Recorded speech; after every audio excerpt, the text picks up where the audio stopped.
historias que la gente no cuentan en voz alta, no porque no les haya pasado, sino porque saben que si las cuentan, no le van a creer. Y por eso me mandaron estas historias, porque necesita que alguien nos escuche. Algunas yo les encuentro explicación, pero otras llega un momento que tengo que dejar el teléfono a un lado, porque son bastante perturbadoras. Las tres que les voy a contar hoy son del segundo tipo. Las recibí de personas que me dijeron que no usara sus nombres reales. ¿Cuál es lo que hacemos aquí? Las historias que contamos obviamente no damos los nombres reales de los que han vivido lo que me cuentan. Ahora, esas personas me dicen que por lo que han vivido han cambiado la forma en vez de ciertas cosas y que necesitan contárselo a alguien. Bienvenidos, les habla su narradora Marley y este es el canal Entre las Sombras.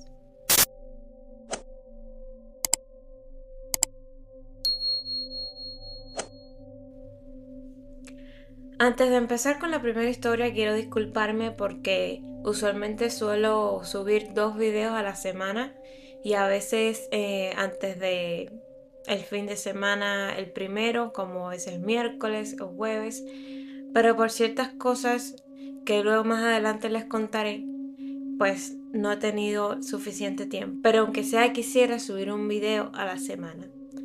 Discúlpenme si no va a ser el mismo día, pero haré todo lo posible para que puedan ver mis videos. Y empezamos con la primera historia. Testimonio de Fernanda, de 34 años. Fernanda escribe que su abuela murió a los 84 años después de vivir sola durante décadas en una casa grande en las afueras del pueblo pequeño. La abuela era una mujer reservada, de pocas palabras, que nunca hablaba de su pasado antes de casarse y que tenía un cuarto en el fondo de la casa que mantenía cerrado con llave desde que Fernanda tenía memoria. Cuando Fernanda era niña, le preguntaba por ese cuarto. La abuela siempre le decía lo mismo, que ahí guardaba cosas viejas y que no había nada interesante. Pero Fernanda recuerda que de niña nunca quería pasar cerca de ese pasillo. No sabía explicar por qué, solo que algo en ese extremo de la casa le producía una incomodidad que no podía nombrar. Cuando la abuela murió, la familia fue a la casa para organizar sus pertenencias. Fernanda, ya adulta, fue con su esposo Tomás y su hermana Claudia. Los primeros días transcurrieron normalmente, clasificando ropa, revisando documentos, limpiando, hasta que llegó el momento de abrir el cuarto del fondo. ¿Alguna vez estuvieron en una casa que simplemente había un lugar donde no querían acercarse sin ni siquiera saber por qué?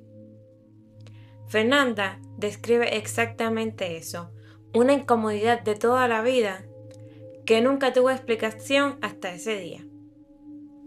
Encontraron la llave entre las pertenencias de la abuela, dentro de una caja de madera pequeña junto con un rosario y varias fotos antiguas que ninguno de ellos reconoció. Las fotos mostraban personas que no eran familia, rostros desconocidos, vestimentas de varias décadas atrás, y en otras de las fotos había algo que Fernanda describe como perturbador. Ninguna de las personas miraba directamente a la cámara. En todas las fotos, sin excepción, los rostros estaban girando levemente hacia un lado o hacia abajo, como si hubiera sido fotografiado sin que supieran que la cámara estaba ahí, o como si no hubieran querido ser vistos de frente. Abrieron el cuarto. El olor fue lo primero. No a cerrado ni a humedad, sino algo distinto que Fernanda dice que nunca había podido describir del todo. Solo que era un olor que le produjo náuseas inmediatas. El cuarto estaba oscuro, con la única ventana cubierta por una tela gruesa cosida, directamente a la pared, sin cortina ni riel, cosida con hilo grueso como si alguien hubiera querido asegurarse de que no pudiera moverse. En el centro del cuarto había una mesa pequeña, y sobre la mesa una serie de objetos dispuestos con cuidado.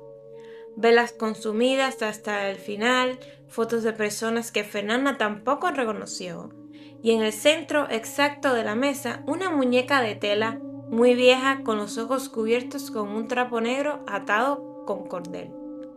Debajo de la muñeca había un papel doblado con nombres escritos a mano, nombres y fechas como una lista. Fernanda tomó el papel y lo leyó. Uno de los nombres era de su madre, con una fecha escrita al lado que era la fecha de nacimiento de su madre. Aquí es donde yo hubiera necesitado sentarme, porque se podría pensar al principio que era algo de la abuela que uno no conocía, pero ver el nombre de su propia madre y la fecha exacta de su nacimiento, eso ya está extraño. Fernanda dice que tomó el papel y se lo guardó sin decirle nada a su hermana ni a su esposo en ese momento. Salieron del cuarto, cerraron la puerta y por acuerdo táctico ninguno de los tres habló de lo que había visto por el resto de ese día. Esa noche, durmiendo en la casa, Fernanda fue despertada a las 3 de la madrugada por un sonido que describe como pasos en el pasillo. Pasos lentos, del tipo que hace alguien que camina con cuidado para no hacer ruido. Se quedó inmóvil, escuchando. Los pasos llegaban hasta la puerta del cuarto donde ella dormía. Se detenían y después de un silencio largo continuaban hacia el fondo de la casa, hacia el cuarto cerrado. A la mañana siguiente le preguntó a Tomás si había escuchado algo de noche. Tomás le dijo que sí, que había escuchado los mismos pasos, que había pensado que era ella levantada al baño y que se había vuelto a dormir. Fernanda, antes de irse de la casa, fue a revisar el cuarto del fondo por una última vez. La muñeca que estaba en el centro de la mesa ya no estaba sobre la mesa. Estaba en el suelo, frente a la puerta, de pie, apoyada contra el marco, como si alguien lo hubiera colocado ahí. La puerta había estado cerrada, con llave, desde que ellos la habían cerrado la noche anterior. Fernanda tomó la muñeca, la llevó al patio y la quemó. Esa noche, ya en su propia casa en la ciudad, durmió sin ningún sonido, pero escribe que todavía piensa en la lista de nombres y que todavía no ha podido preguntarle a su madre si sabía algo del cuarto de la abuela, porque no sabe cómo empezar esa conversación. Fernanda me escribió que todavía conserva ese papel, que aún no se lo ha mostrado a su madre. Dice que cada cierto tiempo lo vuelve a leer y aún así lo guarda porque no sabe qué hacer con él. Lo que me queda de la historia de Fernanda no es la muñeca, es el papel que aún existe, que Fernanda aún guarda con el nombre de su madre y su fecha de nacimiento, cual la abuela nunca dio explicación alguna. Ese papel tiene respuestas y Fernanda todavía no ha podido hacerle las preguntas a quien debería. Segundo testimonio es Marcos, de 41 años. Marcos escribe que viajó solo por trabajo a una ciudad que no conocía. Una ciudad mediana, sin nada en particular de la diferencia de otras. Reservó un hotel de precio moderado, sin reseñas negativas visibles, sin nada que le hiciera pensar dos veces esa elección. Semanas después, cuando intentó buscar más información sobre el hotel, revisó las reseñas más antiguas y encontró algo que no había visto la primera vez. Llegó tarde, ya de noche, después de un vuelo largo y una reunión que se extendió más de lo esperado. Subió a la habitación la 307, en el tercer piso. La habitación era completamente normal, cama doble, escritorio, baño pequeño, una ventana de vista a la calle. Marcos dice que era el tipo de hotel en que uno duerme 8 horas y no recuerda nada al salir. Pero esa noche no durmió 8 horas. ¿Alguna vez se ha sentido incómodos en una habitación de hotel sin saber por qué? Marcos describe que desde que cerró la puerta de la habitación sintió algo que no supo cómo explicar. No era miedo, sino la sensación de que el espacio no era neutral. Marcos se acostó alrededor de la medianoche y tardó en dormirse más de lo normal. Atribuyó al cansancio del viaje, esa inquietud difusa que sentía. Se quedó dormido finalmente y despertó a las 3:17 de la madrugada. Recuerda la hora exacta porque miró el teléfono de inmediato al abrir los ojos. No supo qué lo despertó. No hubo sonido, no hubo movimiento, simplemente estaba despierto con los ojos abiertos mirando al techo. Y entonces notó que la puerta del baño, que él había cerrado antes de acostarse, estaba abierta. No entreabierta, completamente abierta. Se levantó, revisó el baño, no había nada, cerró la puerta del baño de nuevo, volvió a la cama, tardó en dormirse, pero finalmente lo logró.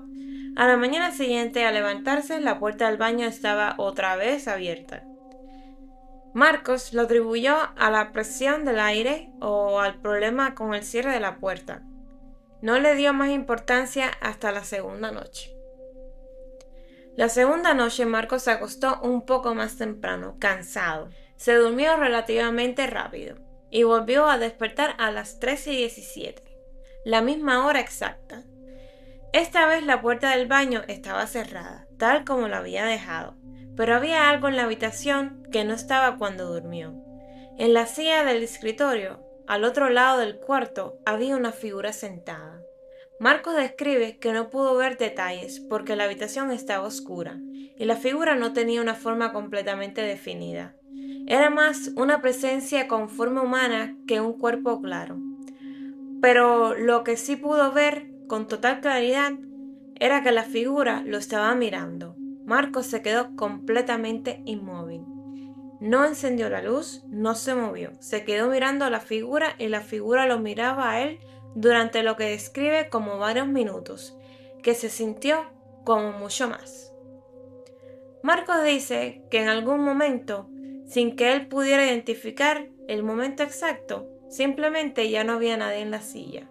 No se fue, no se movió hacia la puerta ni hacia el baño, simplemente dejó de estar. Marcos encendió la luz. La silla estaba vacía, la habitación estaba exactamente igual como siempre. No durmió en el resto de esa noche. Lo de la misma hora exacta a las 2 noches, eso me inquieta. Porque puede ser la primera vez coincidencia, pero ya 2 veces, ya eso es algo muy difícil de encontrarle la lógica. Eso ya tiene un patrón que no se sabe cómo explicar. Y también esa sombra, ya eso me inquieta aún más todavía. Y ya como que, como dije, es convirtiendo en un patrón.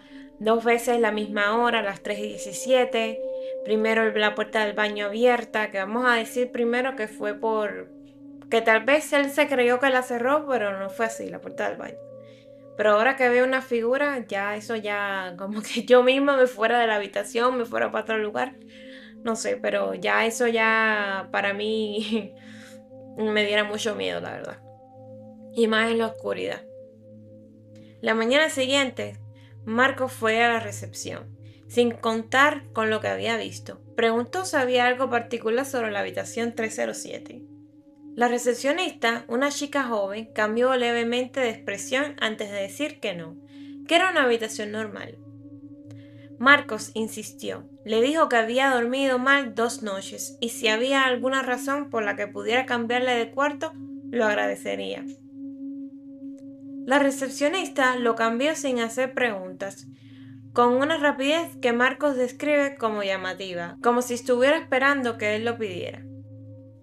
Marcos pasó su última noche en el hotel de una habitación diferente y durmió sin ningún problema. Antes de irse, intentó buscar información sobre el hotel en internet, reseñas antiguas, noticias, cualquier cosa.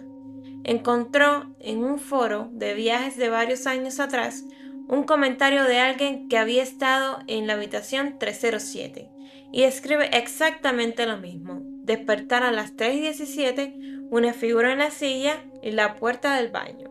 El comentario tenía años. La persona que lo escribió nunca respondió a los comentarios de otros usuarios que le preguntaron más detalles.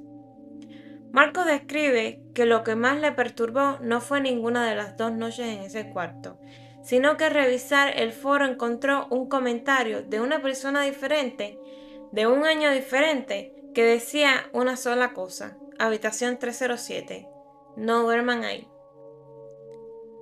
Sin más explicación, sin respuesta a nadie que le preguntó. Lo que no puedo quitarme de la cabeza es lo del foro, porque antes de que Marcos estuviera ahí, alguien más lo estuvo y puso una advertencia exactamente en esa habitación. Y no se nota como que no quería dar explicaciones, nada más fue una advertencia. Parece que lo que experimentó o la experiencia que tuvo no fue la mejor y fue parecida a la de Marcos, exactamente 3:17. Este testimonio es Patricia, de 37 años. Recuerden, esos nombres no son los reales. Patricia escribe que su hijo Emilio tenía 5 años cuando empezó a hablar de el Señor que viene de noche. Emilio era un niño normal, alegre, sin ninguna característica que lo diferenciara de cualquier otro niño de su edad. La primera vez que mencionó al Señor fue una mañana en el desayuno, con total naturalidad, como si estuviera comentando algo sin importancia. Patricia le preguntó qué Señor. Emilio le dijo que el Señor se paraba en la puerta de su cuarto de noche y lo miraba. Patricia pensó que era un sueño o un amigo imaginario. Lo dejó pasar. Pero Emilio lo volvió a mencionar el día siguiente, y al otro y al otro.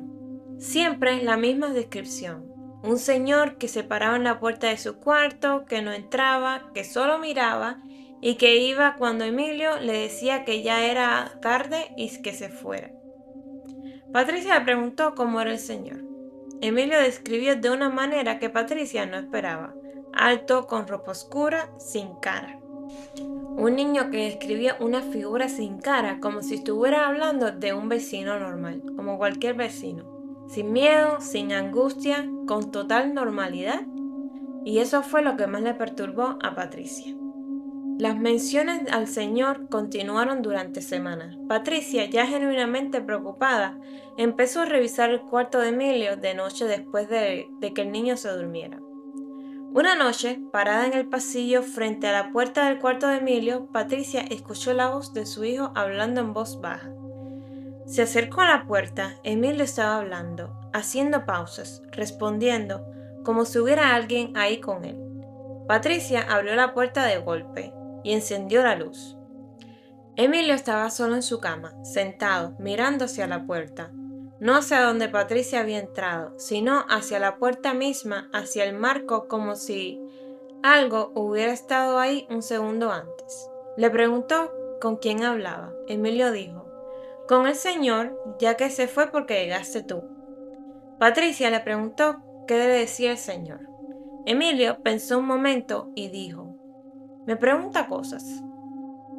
Patricia le preguntó qué tipo de cosas.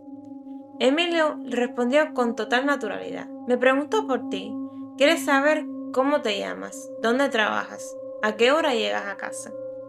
Eso ya cambia completamente la naturaleza de la historia, porque ya no es una figura que simplemente aparece y mira, sino que también hace preguntas, y preguntas de Patricia. Y eso implica una intención que me resulta mucho más tenebrosa que cualquier aparición silenciosa. Patricia, después de escuchar todo eso, tomó la decisión de no minimizarlo más. Habló con su madre, que le recomendó una señora del barrio que entendía de estas cosas. La señora visitó la casa, recorrió cada cuarto y cuando llegó al cuarto de Emilio se detuvo en el marco de la puerta durante un momento sin decir nada. Después le dijo a Patricia que había algo que había encontrado el niño y que se había encariñado con él, que no era necesariamente maligno, pero el tipo de preguntas que hacía sobre Patricia indicaban que había expandido su interés más allá del niño. Le dio una serie de indicaciones, rituales de protección propios de sus creencias, oraciones que Patricia debía hacer en voz alta en cada cuarto de la casa durante varios días seguidos. Patricia lo hizo. La tercera noche, mientras Patricia recitaba la oración en el pasillo frente al cuarto de Emilio, el niño la llamó desde adentro. Patricia entró. Emilio estaba sentado en su cama con una expresión que ella describe como diferente a cualquier expresión que le hubiera visto antes. No asustado, sino serio, con una seriedad que no correspondía a un niño de 5 años. Le dijo: «Mamá, el Señor dice que no le gusta lo que estás haciendo». Patricia, con el corazón acelerado, le dijo a Emilio que le dijera al Señor que esa casa mandaba a ella. Emilio se quedó mirando un punto detrás de Patricia durante un momento largo, y entonces dijo: «Ya se fue, estaba enojado, pero ya se fue». Después de esa noche, Emilio no volvió a mencionar al Señor. Patricia completó las 9 noches de la oración de todas formas. Emilio ya tiene 8 años y no recuerda nada de lo que describía a los 5. De todas las historias que me han llegado al canal, esta es una de las que más he releído. Porque eso de las preguntas de cómo te llamas, dónde trabajas, a qué hora llegas, eso implica que ya no es solo una presencia, implica una intención. Y la imagen de Emilio con esa seriedad no parecía de un niño de 5 años, diciéndole a su mamá de que el Señor estaba enojado. Eso es algo que no he podido resolver. Las historias de hoy llegaron de personas que no se conocen entre sí. Personas de lugares distintos, de vidas distintas, que vivieron algo que no logran cómo explicar, pero necesitan contárselo a alguien. Y lo que tienen en común estas 3 historias es esto: que lo perturbador no es lo que se vio, sino lo que se sintió. Esa certeza de que algo estaba ahí, y que sabía que estabas ahí. Y que en algunos casos, como en Patricia, quería saber más de ti. Si tú también tienes historias que no has podido contarle a alguien por temor o algo, ya sabes dónde encontrarme. Gracias por quedarte hasta el final. Y aquí están las preguntas. ¿Cuál de las 3 historias te dio más miedo? ¿O has vivido algo similar a estas y no has podido contarle a alguien? Cuéntame en los comentarios. Sabes que entre las sombras todas las historias tienen espacio. Bye bye.